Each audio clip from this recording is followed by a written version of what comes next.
Hello everyone, good morning.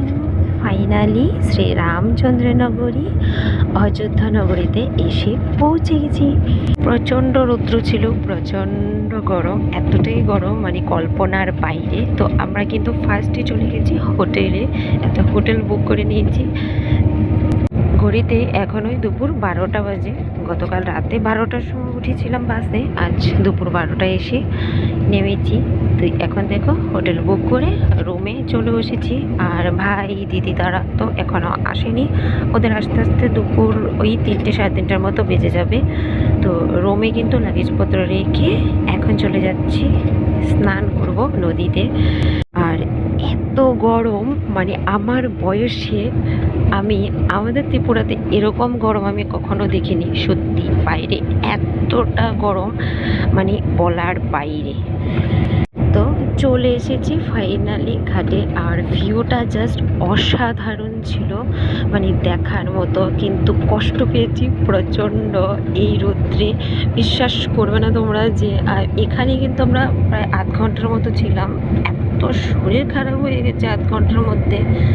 তো এখন চলে যাচ্ছি, আগে স্নানটা করে নেব। যদিও এসে কিন্তু ফার্স্টে রুমে স্নান টান করেই কিন্তু তারপর এসেছিলাম ঘাটে স্নান করতে তো বেশ মজা লেগেছে। আর শ্রীজা তো এতটা আনন্দ পেয়েছে, প্রায় আধ ঘন্টা ধরে মানে আমার সাথে প্রথম স্নান করেছে, তারপর শ্রীজার বাবার সাথে। আর এই জায়গাটা জানো তো মানে অনেকগুলো ক্লিপ নেওয়া হয়নি, কারণ জানি না হঠাৎ করে এতটা রোদের তাপ ছিল, মোবাইল কি হয়ে গেছে যে কোনো ভিডিও করতে পারছিলাম না, কোনো কাজই করছিল না। এই তো আমার সাথে স্নান করে কিন্তু আমি উঠে গেছি, কিন্তু শ্রীজাকে ওঠাতেই পারছিলাম না। তারপর বসে আছে, শ্রীজা বাবার সাথে স্নান করছে। তারপর তো আমরা চলে এসেছি এখানে, আর বোনরাও চলে এসেছে। আর এটা কিন্তু এখনই বিকেল 5:30টার ভিডিও। সবাই স্নান হয়ে গেছে, স্নান করে এসে সবাই একটু খাওয়া দাওয়া করে এসেছে। আমরা একটু রেস্ট করে তারপর কিন্তু বেরোবো বিকেলটা।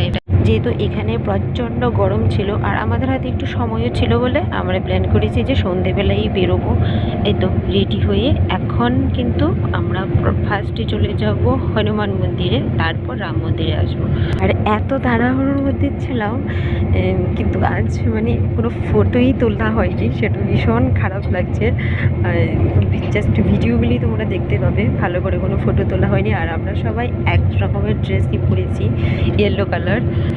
প্রচণ্ড রৌদ্র গরম ছিল বলে তো দুপুরবেলা তো আর বেরোতে পারিনি। এখনও ঘড়িতে 7টা বাজে, আর এই দিকে 7টা তো মানে মাত্র সন্ধে হয়ে আসছে। আমাদের এখানে তো রাত হয়ে গেছে। তো ফার্স্টে আমরা চলে এসেছি হনুমান মন্দিরে। আগে হনুমান মন্দিরে বজরংবলী দর্শন করে নেব, তারপর রাম মন্দিরের দিকে যাব। তো এখানে এসেই একটা দোকানে জুতো টুতো রেখে আগে নিয়ে নিয়েছি আমরা ভোগের মানে প্রসাদ নিয়ে নিয়েছি, ঠাকুরকে ভোগ দেবো। এখন আমরা চলে যাচ্ছি ভেতরের দিকে। যদিও খুব ভিড় ছিল আর সময় সেরকম একটা বেশি লাগেনি, আমরা খুব সুন্দরভাবে ঠাকুরের দর্শন করতে পেরেছি। আর একদিকে সন্ধেবেলায় বেরিয়ে কিন্তু মানে আমরা খুব ভালোই কাজ করেছি। সন্ধেবেলায় এত ভালো করে আমরা ঠাকুর দর্শন করেছি, খুব সুন্দরভাবে। গ্যাদারিং প্রচুর থাকলেও ঠাকুর দর্শনটা আমাদের খুব ভালোভাবে হয়েছে। অনেক দিনের একটা স্বপ্ন ছিল যে কবে আসবো অযোধ্যা নগরীতে, সেই প্রভু শ্রীরামের দর্শন করব। ফাইনালি আজ এই স্বপ্নটা পূরণ হয়েছে। তো এই ভিডিওতে কিন্তু আমি জাস্ট শুধু তোমাদের সাথে বজরংবলী মন্দিরে প্রভুর দর্শন এতটুকু পর্যন্তই ভিডিওটা মানে করেছি। আর এই ভিডিওতে এতটুকু পর্যন্তই তোমাদের সাথে শেয়ার করছি। আর রাম মন্দিরে দর্শন করার যে ভিডিওটা সেটা তোমাদের সাথে আমি বিকেলবেলা শেয়ার করব, কারণ ভিডিওটা অনেকটাই লং হয়ে যাবে। তো আমি চেয়েছিলাম মানে ছোটো ছোটো করে ভিডিওগুলি তোমাদের সাথে শেয়ার করার জন্য।